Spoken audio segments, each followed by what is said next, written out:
this is Arron giving me the wink. We used to have this signal when we were looking through a house, because he would say, don't say anything, let me do the talking. But we'd have this signal. And I remember buying our house in New Jersey, and I think we were we were climbing the steps to the 3rd floor, and he looked back at me, and I looked at him, and my face said, this is the one. And he just kind of nodded and went, got it.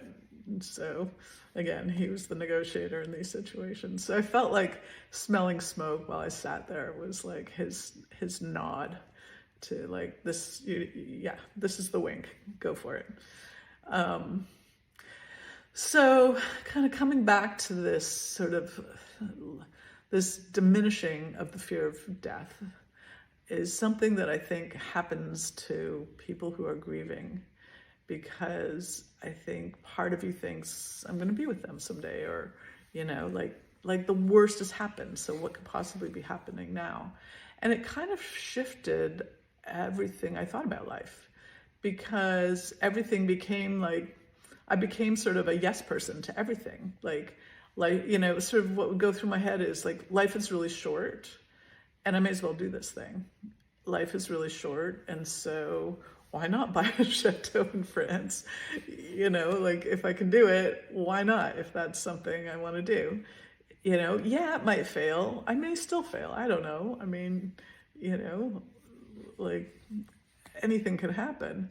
But suddenly, with the loss of the fear of death, became the loss of the fear just in general. Like, I still am afraid of heights.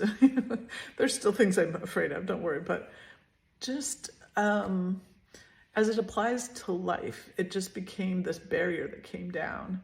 Instead of all the shoulds, I should do that. And, that all just went away, because it was just like, well, what does it matter?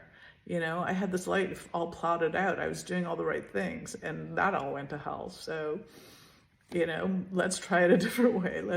Let's just do stuff, because why not? Let's move to Seattle with 2 young kids as a single mom. See what happens. Let's buy a chateau in France.